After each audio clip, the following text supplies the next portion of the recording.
Hai guys, salam jumpa lagi dengan saya dan salam sehat selalu. Dan pada kesempatan ini kita akan bicara tentang cimpa. Ya, bicara tentang cimpa.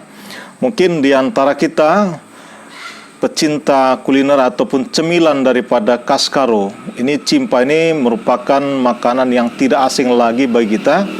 Nah, cuma yang menjadi masalah adalah mungkin di antara kita ini tidak banyak juga yang tahu apa saja jenis-jenis cimpa itu. Kemudian peruntukannya untuk apa saja. Ya, mungkin juga bahan-bahannya apa saja gitu.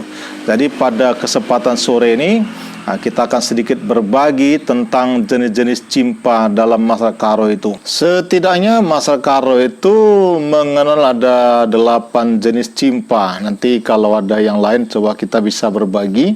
Tapi saya pribadi saya yang mengenal 8 jenis cimpa, di mana cimpa ini pada umumnya bahan bakunya itu terdiri tepung pulut atau tepung ketan.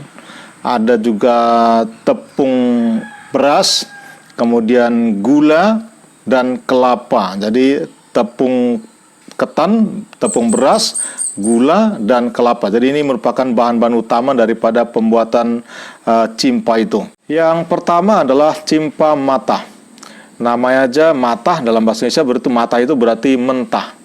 Bahan-bahan utama daripada cimpa matah ini berupa tepung beras, kemudian gula dan juga kelapa.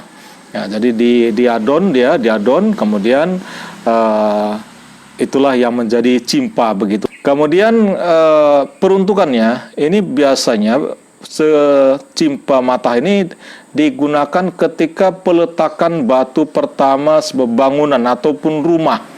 Nah, kemudian juga digunakan untuk ketika memasuki rumah baru. Jadi ketika ada acara itu ini dibuat sebagai makanannya lah di situ, cemilannya begitu. Yang kedua yaitu cimpa berna-berna. Ini termasuk cimpa yang paling sederhana. Ya, sebenarnya cimpa berna ini juga dalam keadaan mentah. Bahkan lebih mentah lagi daripada cimpa matah tadi. Kenapa? Ini kalau tadi cimpa matah itu sudah dalam bentuk tepung, tapi kalau berna-berna itu masih dalam bentuk beras. Beras kemudian direndam. Nah, kemudian setelah itu dikeluarkan, kemudian dicampur dengan gula dan kelapa. Kelapa pun bukan dalam bentuk parut, tapi kelapa yang dipotong-potong seperti itu, dipotong-potong. Nah, jadi itulah yang dijadikan sebagai cemilan. Nah, kemudian untuk apa ini digunakan daripada cimpa berna-berna ini? Jadi cimpa berna-berna ini digunakan ketika dulunya itu ketika ada orang kawin lari. Jadi kalau orang kawin lari itu dibuat cemilannya itu berupa cimpa berna-berna ini. Satu lagi ganti nama. Ketika seorang itu ganti nama, mungkin saja nama yang dibawa ketika kecil itu dirasakan kurang cocok atau sering sakit atau apa begitu kan. Jadi perlu diganti namanya. Jadi untuk mengganti namanya itu sebagai pertandanya dia ganti nama itu, dikasihlah cimpa berna-berna ini kepada seorang, ini namanya si Anu. Begitu. Yang ketiga yaitu cimpa ribu-ribu. Nah, namanya ribu-ribu. Ribu-ribu ini ribu kan berarti banyak, menyatakan banyak. Ribu-ribu ini juga ada kaitannya juga dengan salah satu jenis pembungkus daripada cimpa ini, yaitu ada daun ribu-ribu namanya. Jadi ada dua makna di situ.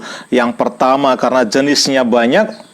Yang kedua karena pembungkusnya, salah satu pembungkus utamanya adalah daun ribu-ribu.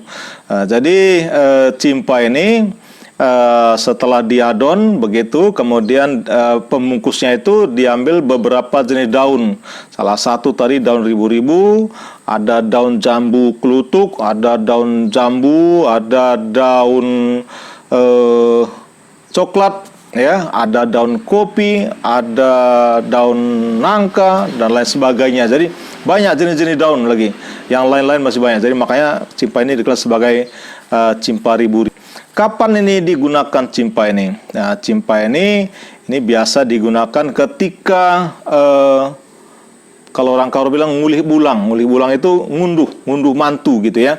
Nah, jadi ketika mulai bulang, makanya sebagai oleh-oleh, ya, luah istilahnya, itulah digunakan cimpa ribu-ribu seperti itu. Yang keempat yaitu cimpa sauk. Sauk ini berarti dalam bahasa Indonesia itu gongseng. Jadi cimpa ini digongseng, ya, tanpa menggunakan minyak tentunya. Kemudian itulah yang dijadikan sebagai cemilan, ya kan. Kemudian bahan bakunya juga sama, ya, seperti itu yang pertama tadi kita sebutkan, ya, cuma yang membedakannya ini cimpanya itu digongseng. Kemudian kapan ini digunakan? Peruntukannya untuk apa ini? Ini cimpa sauk ini digunakan ketika anak-anak, kalau anak yang baru keluar. Nah, biasanya kalau anak kecil kan selama ini kan di rumah aja seperti itu, ya kan, nggak boleh keluar sama ibunya, nggak boleh keluar rumah, nggak boleh.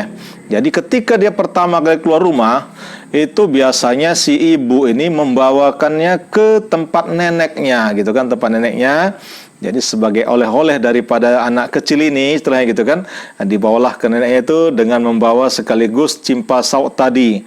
Nanti sudah sampai ke tempat neneknya itu, nah itu dimakan bersama-sama seperti itu. Ini bukan cemilan khas Karo juga ini. Yang kelima adalah cimpa nakan. Kata nakan ini berarti dalam Indonesia itu bahasa Indonesia itu berarti nasi. Jadi cimpa ini bahan bakunya itu berasal dari nasi dan kelapa yang diparut, ya, kemudian ditumbuk. Cimpa ini juga disebut sebagai cimpa singyan-ngian. Nah, singyan-ngian ini berarti, ngian-ngian ini dalam bahasa Indonesia itu berarti yang menjaga, cimpa untuk yang menjaga begitu. Jadi dalam masyarakat, konsep masyarakat Karo yang tradisional, itu dianggap kalau anak kecil itu ada yang menjaga, ada yang menjaga. Jadi ketika anak-anak itu katakanlah agak nakal, agak cerewet, sering nangis, seperti itu, berarti kepada yang si penjaga itu berarti perlu diberikan satu hadiah makanan. Ya, itu makanya namanya cimpa singyan-ngian, untuk yang menjaga begitu. Entah kenapa biasanya kalau dulu itu orang tua menganggap, ya, ketika setelah diberikan cimpa itu, nah setelah itu maka anak-anak itu tidak lagi nakal, tidak lagi cerewet, tidak lagi suka nangis, seperti itu. Yang keenam yaitu yang dinamakan cimpa gawer.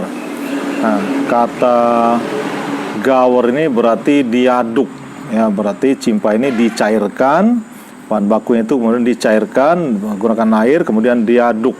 Nah, dia itu yang dijadikan cimpa, memasak. Nanti setelah masak itulah cimpa.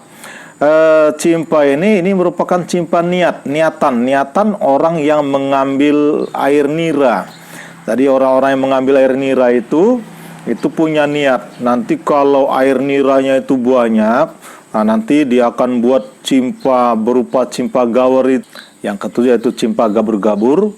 Nah, kalau cimpa gabur-gabur ini, kalau dalam Indonesia itu, bahasa Indonesia itu gabur-gabur itu sama seperti tanah yang digemburkan gitu, yaitu diangkat gitu kan, ada butiran-butirannya itulah gabur-gabur namanya, gabur. Nah, jadi cimpa ini kapan ini digunakan? Nah, cimpa ini biasa digunakan kalau dulunya itu ini ketika istilahnya merepage. Kalau dalam masyarakat Karo itu ada istilahnya merepage. Jadi padi itu diumpamakan sama dengan manusia, 7 bulan kalau manusia. Jadi kalau padi itu ketika dia bunting, itu dikasih padi nanti supaya buli-bulinya itu semua berisi, nggak ada yang kosong, seperti itu. Jadi ketika padi itu bunting, dibikinlah cimpa seperti itu, kemudian ditaburkan ke seluruh penjuru ladang itu. Untuk itulah dianggap sebagai makanan daripada padi yang sedang mengandung tadi. Yang ke-8 yaitu cimpa lepat, atau sering juga dengan cimpa unung-unung. Ya, unung itu kalau ada kayu di dalamnya itu ada unung namanya, itulah karena ini ada isinya, ada intinya di dalam. Nah, gitu, ada intinya, ada di luar itu cimpa, di dalam itu dikasih inti, itu berupa gula dan kelapa yang sudah digongseng, dia itu jaga sebagai inti. Manis ini, enak cimpa ini sama seperti cimpa yang ada di hadapan saya ini, namanya cimpa lepat atau cimpa unung-unung, dibuat dengan cara lepat. Bahannya ini ada lepatnya ini, ya, pembungkusnya ini berupa daun singkut bisa juga dibuat daun pisang. Nah, bisa daun sikut, bisa juga daun pisang. Jadi dibuatnya itu dilepat, seperti itu. Ada juga dibilang cimpa unung-unung sama. Kapan ini digunakan? Ini termasuk cimpa yang netral ya. Kalau sekarang ketika ada acara seperti pernikahan, perkawinan, pesta adat begitu, untuk menyambut tetamu, itu biasanya setelah begitu datang, ini ada dikasih cimpa, gitu. Setelah datang tamu dikasih cimpa. Nah, untuk menunggu acara makan siang lah seperti itu kan, untuk cemilannya, untuk diberikan cemilannya berupa cimpa. Nah, supaya mereka bisa duduk tidak membosankan menunggu acara segala macam, dikasihlah cemilannya berupa cimpa. Jadi inilah 8 jenis cimpa yang sering saya dengar. Ya, kalau rekan-rekan tahu jenis cimpa-cimpa yang lain, kita bisa berbagi. Kita berbagi untuk menambah wawasan kita. Nah, sehingga cemilan-cemilan ini tidak hilang begitu saja. Nah, karena ada beberapa cemilan ini mungkin sudah jarang kelihatan, sudah jarang dibuat seperti itu. Yang paling umum barangkali yang sering dibuat itu berupa cimpa unung-unung itu atau cimpa lepat. Jadi sekian penjelasan saya tentang cimpa. Salam sehat selalu.